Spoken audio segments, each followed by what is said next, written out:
Hello, hey, it's my face again, remember? Sorry about that.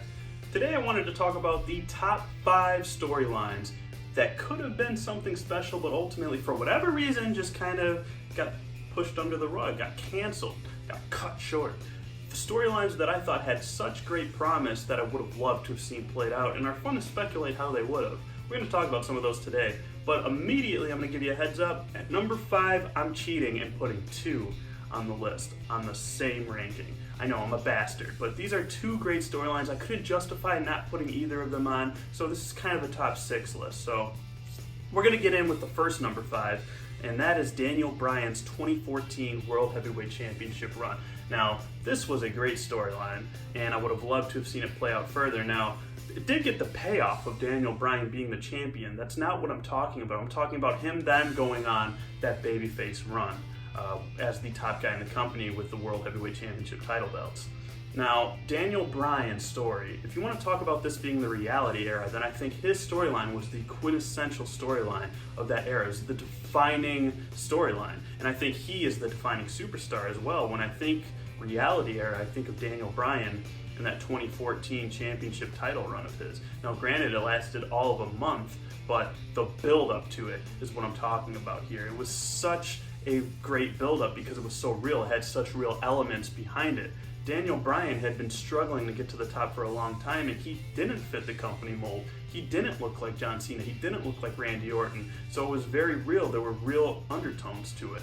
Daniel Bryan was the ultimate underdog, and he was a great babyface. He's like, that pop he had on that Monday Night Raw when he turned on Bray Wyatt after being in the Wyatt family, and he takes off his Wyatt gear and he's wearing his Daniel Bryan attire underneath, and the crowd is just losing. That's one of the biggest pops I've ever seen. And I've been watching wrestling for over 20 years. That is the best pop I've ever seen. And he gets on top of the cage and he's just got the whole crowd just getting into it with him. That's such a great visual, and it's something that I'm glad we got because I'm always going to be able to hang on to that and look back on it and with fond memories. It was just such a great time for Daniel Bryan in the company. He was so red hot. And the storyline that they were telling is, look, Randy Orton is the company guy. He fits the mold. Daniel Bryan does not. The people do not know what they want. Daniel Bryan will never be a main event player. He'll never be an A-plus player, as the Authority like to put it. But every time he got an opportunity, it got taken away, or he would get screwed out of it. And I remember at the time as a fan, I was just getting so pissed. I was like, we want Daniel Bryan to be the champion. Like, why are they not doing this? They're missing out on a great opportunity. It's like printing money.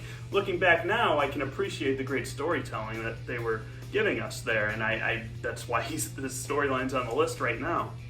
So WrestleMania 30 comes along, he finally gets his opportunity, and the whole show is built around him. He's the opening match, he's the closing match, it's the Daniel Bryan show, and it ends up being one of the greatest WrestleManias of all time. Certainly, on a top 5 WrestleMania list in the future, that's going to be on it. WrestleMania 30 was incredible. It was Daniel Bryan's show. So he finally overcomes the Authority, he wins the main event, he's the WWE World Heavyweight Champion at last, and then he holds it for all of a month. He gets injured in his first feud against Kane at Extreme Rules, and he has to surrender the title. It's one of those things that you're always going to wonder, like, what would that have been like? A top red-hot babyface Daniel Bryan just beating heel after heel, going on that run, because let's be honest, how often in today's day and age do you get a top babyface that is universally loved, rolling on all cylinders, going on a tear like that? It doesn't happen often. I think the last time it happened was during the Attitude Era with Stone Cold Steve Austin and The Rock, and just people that are just universally over. Daniel Bryan fit that mold perfectly. He was one of them, and we'll just never get to see him have feuds with Seth Rollins and Brock Lesnar as the World Heavyweight Champion. I think there was some great stories that you could have told still. So Daniel Bryan 2014 World Heavyweight Championship run definitely deserves to be on the top 5 list. Couldn't leave it off. So my second number 5, number 4.5 on the list, if you will, Finn Balor's reign as the first ever Universal Champion. Would have loved to see this one play out, guys. So Finn Balor had been in NXT for 2 years, and it was seeming like he was never going to get out. And I was a huge Finn Balor fan. I mean, I was a big fan of him before he even came to the WWE. I loved Prince Devitt in New Japan Pro Wrestling. So I was starting to get really flustered with the fact that he was not coming up to the main roster. And not that he wasn't putting on clinics in NXT, he had some great feuds, some great matches, but there's something about being on Monday Night Raw and having those feuds with the top guys on primetime TV. There's no substitute for it, right? It's why you watch WWE, because you like seeing those big time players on the big time stages. So Finn Balor, for years, was just kind of in the minor leagues, and now NXT has of course evolved from that and is just like a third distinct brand now. But at the time when people were getting called up from NXT like on a yearly basis after WrestleMania, it kind of got the stigma of being the minor leagues a little bit, and Finn Balor wasn't getting called up. So I was like, what the heck is happening? I know they were using him as like the flag bearer. He was the representative of NXT and he did a fantastic job. And looking back now, I can appreciate that. But I just wanted to see Finn Balor get a title run on the main roster. I would finally get that, kind of, because there was a superstar shakeup as they were doing the brand split again. And Finn Balor got drafted to Raw. And his first night on Raw, because the WWE Champion Dean Ambrose was drafted to SmackDown, Raw didn't have a champion, so they decided to hold a tournament to decide their champion. And Finn Balor was in it, and on his first night, he defeats Roman freaking Reigns. And that was such a huge stun because Roman, of course, still is, and at the time was the top babyface in the company. So they were putting the rocket on Finn Balor's back, to say the least. So that time he spent in NXT mattered. He built a name. He still built an audience with the WWE during that time because people knew who he was when he debuted, and that son of a bitch was over. So people were excited to see Finn Balor, and I was one of them. So Finn Balor goes on to SummerSlam to face Seth Rollins for the first ever Universal Champion of Monday Night Raw. And he wins. Famously though, shoulder comes out of place, he has to put it back in during the match like a badass, finishes the match like an absolute warrior, and he holds up the Universal Champion arm like, yes, it's finally happened. Our patience has paid off. Finn Balor is here, and he's the top guy. Let's do this. Next night, he has to surrender the title on Raw. And it was just really sad. Such a bummer, such a letdown. I remember just how deflating that was watching it on TV. I actually had my phone out and I was recording it and just being so sad on the TV. I just didn't want to forget this moment in history because I had never seen anything quite like that. I mean, the guy wins the title and the very next night he has to surrender it because he got injured. It was insane. Finn Balor could have had some great feuds with some great workers in the company at the time. I would have loved to have seen him and Seth Rollins just feud over that title for the next couple months even. But ultimately we didn't get that. And the worst part about this is Finn Balor was never booked quite the same when he came back from that injury. He didn't get that rematch when he came back immediately. For a long time, he just couldn't get back in the Universal title picture. And it's one of those things you're always gonna wonder, like, what would have happened? Now, granted, we got some good stuff out of Finn Balor getting injured. I mean, Kevin Owens became the Universal Champion when Triple H famously handed him the title belt. That led us into getting the Festival of Friendship with Chris Jericho. There was some great stuff there, but just think about all the stuff we could have had with Finn Balor too, all the cool stuff he could have done with the club, and Finn Balor, maybe his whole trajectory would have been different. I mean, undoubtedly it would have been, and now he's back in NXT and doing his thing, and I'm happy for him, but just think of all the cool things that Finn Balor could have done as the first ever Universal Champion, and think of the reign he could have went on. That I couldn't leave that off the top 5 list. Come on, guys. Surely you know that. Okay, so here's my actual number 4, and I promise this is the last would-be title run on the list, but I have to mention Rob Van Dam's 2006 WWE Championship run. I would have loved to see this one play out, you guys. I was ecstatic when Rob Van Dam finally became the WWE Champion because he's been like a top performer in the company at this point for 4 or 5 years, and he just never got that run with the top belt. I mean, he had won every other championship, Intercontinental, Hardcore, Tag Team, I think even European, but he never got that, major title run. And he was finally getting it. He defeats John Cena at the second one-night stand that there had been up to that point, and became the WWE Champion finally, and one of the coolest matches I've ever seen. If you guys have never seen the ECW One Night Stand 2006 main event match between Rob Van Dam and John Cena for the WWE Championship, I can't recommend it enough. You don't see hostile crowds like that often, and that crowd was hot. Again, can't say enough good things about it. Go back and watch it if you haven't. but Rob Van Dam had finally become the WWE champion.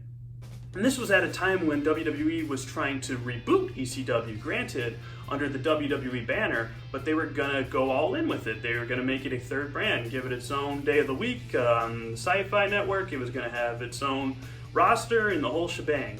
And Rob Van Dam was gonna be the flag bearer of that brand. And they gave him the ECW championship, so he had both titles. And that storyline people forget because ECW ended up becoming just a shell of its former self under the WWE banner. But that storyline at the time was hot. People were into it. You had Cena going and invading ECW, ECW invading Monday Night Raw, going back and forth. It was a really good storyline, and Rob Van Dam was putting on great matches. This was prime RVD, and he was having match after match, great matches with Edge and Cena at the time. And it's one of those things that you're always just going to be like, wow, Rob Van Dam as the champ could have just been one of the coolest storylines if it was allowed to play out. But ultimately, Rob Van Dam ends up getting in some kind of legal troubles outside the ring with Sabu, another ECW original, and they have to end up taking the belt off of him. They end up putting it on the Big Show, and that's when the spiral kind of happened, and ECW kind of goes on that really repugnant tear, and it just kind of fizzles out. And nothing against Big Show and guys like that, but when I think of ECW, when I think of Extreme, I just don't think of those guys. They're WWE guys, right? So it just didn't work out. ECW ends up becoming kind of like a developmental territory for guys, and that was it. So I would have loved to have seen what ECW maybe could have been, what Paul Heyman's vision was for ECW, what McMahon's vision was for it. I don't think he would have seen like Vince McMahon become the ECW champion had Rob Van Dam still been around and that storyline was able to play out, because having Rob Van Dam be the WWE champion kind of gave some credibility to ECW. It made it real. It made it must-see TV. You had to tune into it. And if you had a guy like Rob Van Dam still leading the charge, I mean, when he left, they were really hurting for guys, so they kind of had to call on, like, I remember Kurt Angle joined ECW for a little bit before he left the company. They were kind of trying to get whatever they can get talent-wise from the WWE roster to try to fill that void, and ultimately they couldn't. So I think Rob Van Dam, not only would it have been cool to see his title run play out, but it would have been cool to see how ECW under the WWE banner would have been with Rob Van Dam as the champion. I mean, it would have been a completely different product. I mean, that goes without saying. So I had to put that Rob Van Dam on the list. I promised that was the last would-be title run, but guys, what did you think of Rob Van Dam's title run? Were you sad to see it come up short? I mean, I certainly was. So, Rob Van Dam, number 4, Bo Show. Okay, so that brings us into the top 3. And in at number 3, I have Vince McMahon blowing the hell up in a limousine. Yeah, you heard me right. In 2007, Vince McMahon, on an episode of Monday Night Raw in June, was having McMahon Appreciation Night. And at the end of the night, because, behind the scenes, Vince McMahon was tired of being an on-screen character. So he wanted a way to get him off TV, to get himself off of TV. So the great McMahon mind came up with him just dying, because he can't be on TV if he's dead, right? Famous words. He gets into a limousine at the end of the show, and the whole thing just erupts on camera. And they go with the storyline that Vince McMahon has died from that incident. So the following week on Raw, they're conducting an investigation, right? They got to get to the bottom of this. Who did that? Who staged that? Who killed McMahon? The whole works. They're trying to find a culprit, right? The following week, the Chris Benoit tragedy happened. So McMahon is on TV, breaking kayfabe, hosting that memorial for Chris Benoit. That's an entirely different video in and of itself. But then it's not mentioned for a few weeks, and then McMahon comes back on TV, and the reasoning he gives is so hilarious behind him staging his own death. And you can't make this crap up. He comes on to Raw after weeks of not being on TV, and the explanation he gives is, I needed to know that you all cared. Seriously, that's what he says. Go back and watch. He says, I needed to know that you all cared. So, and after that, it's just never mentioned again. So McMahon is back. That storyline doesn't play out, but boy, are there some legendary theories about what would have happened had that storyline been allowed to play out. One of which involved McMahon losing his memory from the accident, invading Raw with a band of hobos to try to reclaim the company. That's just one of the many theories that were out there. But it's just, you'll never know what would have happened. What would have TV have been like without Vince McMahon on a weekly basis, because this was a time in the company where he was still very much involved with the week-to-week product. He was always on TV. I mean, for crying out loud, he was the ECW champion. He was doing stuff with Shawn Michaels and God not too long before that. He had a lot of fun interactions with D-Generation X and their reincarnation. He was just always on TV at the time. And when he came back, he resumed his role of being on TV on an almost weekly basis. So what would the company have looked like, and would it have stayed? Would Vince McMahon have stayed off camera like till today? Like, would they have just gone in kayfabe, Vince McMahon is dead? So it's just, what would have happened? Would have we gotten like a new authority or something? We'll just never know, right? But I think that has to be in the top 3 list. Vince McMahon being dead? I mean, come on, that is so ridiculous. So definitely number 3 on the list. But we're on to the top 2 now, and in at number 2, I have Sting in WWE. Now, he finally came to WWE after decades of people clamoring for him to make the jump to New York, right? I mean, for the longest time, it was, when is Sting coming? When is Sting coming? I remember during the Invasion angle, I was excited when I saw WCW guys initially jumping ship to WWE after Vince bought the company. I was like, yes, we're finally getting Sting, we're finally getting Goldberg, we're getting Big Papa Pump. I thought Sting was coming for sure. He was actually one of the guys I was most hyped about, and I was really disappointed when he didn't come. And the only reason I watched TNA for a period of time was because I loved Sting. He was just so cool. He was such a cool character. I loved the crow gimmick. I loved everything he did. I even liked Surfer Sting with the bright colors in the old WCW. So Sting was like the guy. I was really, really looking forward to seeing Sting in the WWE. And of course, like everyone else, I wanted to see that Sting versus Undertaker matchup, right? Because that's what it was all about. He finally comes to WWE. He loses to Triple H at WrestleMania, right? I mean, it was kind of a cool match, but whatever. Sting goes away and we don't see him for a while. So I was like, that was it? I mean, all this time we were waiting for the Stinger to come, and he's well past his prime at this point, but I mean, he's still Sting, and he still carries that aura with him, and it was just cool to see him in a WWE ring. So I was like, well, hey, at least we got it, right? At least we got to see Sting, and at WrestleMania of all places, I mean, that's cool. Then the authority angle happens where Seth Rollins is the WWE champion, and they're going to unveil a statue in his honor. And Triple H and Stephanie are in the ring, and they hoist this big statue out, and it's got a big cloth over it, right? And they're going to do this big unveiling for Seth Rollins' new statue that they're going to put at WWE HQ or whatever. And they're hyping it up. It's such a great segment. Go back and watch this segment if you haven't seen it. They take the cloth off, and underneath is Sting. And I remember losing my mind. That was one of the most fun surprises I've seen watching Raw. And he attacks Seth Rollins, and he claims that he wants the WWE Championship. So I'm like, oh my goodness, are we going to see a Sting title run? I mean, that would have been crazy, or just a Sting run in general. I was excited about. So Sting and Seth Rollins go on to have a match for the title, and unfortunately Sting ends up getting hurt from a buckle bomb in that match, and we don't see Sting again in the WWE ever since.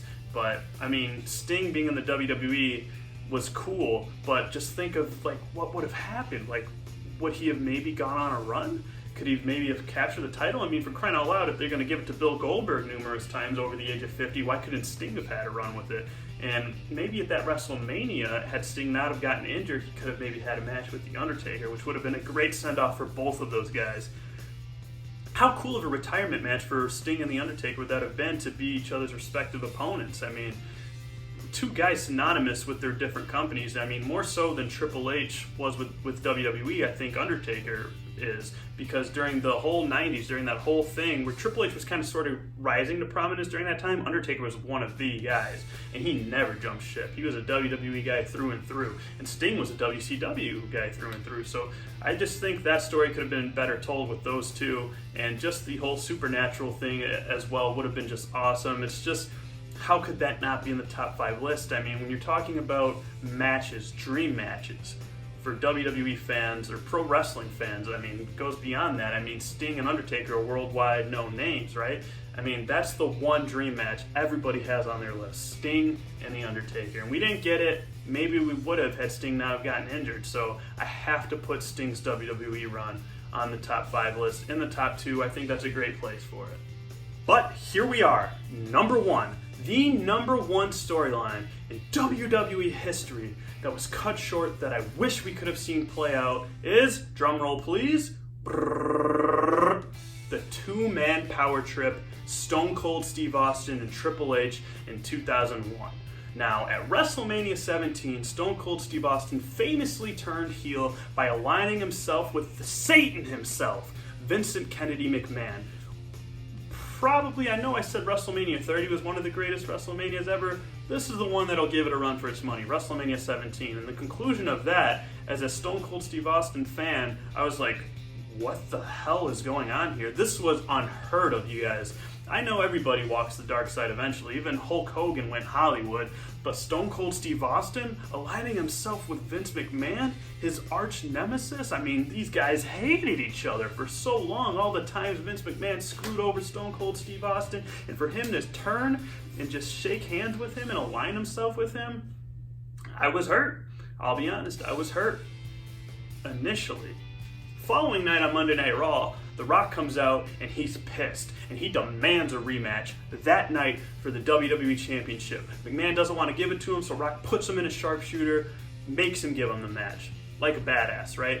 So McMahon says fine, but it's going to be in a steel cage. So that night they have the match and Rock is kind of giving it to Austin. McMahon's interfering, doing all he can, and eventually Triple H's music hits, right? And he comes down to the ring and he's pissed and he's got a sledgehammer and he takes off his jacket. He gets in the ring, he gets in Austin's face with the sledgehammer, and then he turns and hits The Rock with it. And so forms the beginning of the two-man power trip in the World Wrestling Federation at the time. These two were such badasses. I mean, Stone Cold Steve Austin and Triple H. This was during the Triple H run where I was really into him too, because it was after the McMahon-Helmsley era, it was after the DX era, and he was just kind of a badass, to be honest, and he was doing a lot of cool stuff. He just came off that 17 match with The Undertaker, which was a pretty cool match, pretty underrated match. I think of all 3 matches that Triple H and Taker had at Mania, that was probably my favorite, but I digress. Triple H is aligned with Stone Cold Steve Austin, and they just immediately start going through the roster. They start taking all the title belts. Triple H wins the Intercontinental title. They end up doing a cool feud with Kane and The Undertaker. So Kane and The Undertaker are like the 2 top baby faces in the company at this point, right? Because The Rock leaves and he goes to Hollywood to film a movie. He's going to come back and leave and come back and leave again. But he was gone at this point. So it's the two-man power trip and the Brothers of Destruction. So they have a tag title match, and it ends up being that the two-man power trip holds all the gold. They have the tag titles, they have the Intercontinental title, they have the WWF title. They're running the show. And Triple H eventually, on an episode of Raw, ends up tearing his quad, and he goes on the shelf for a long time. So we never get to see that storyline fully play out. They end up doing the invasion angle and stuff of that nature. And to be honest, the rest of 2001 at that point, after starting off so hot, just kind of fizzles out to me. I mean, I love the year 2001 overall for wrestling, but you can't deny that the first half was so hot and the second half kind of disappointed.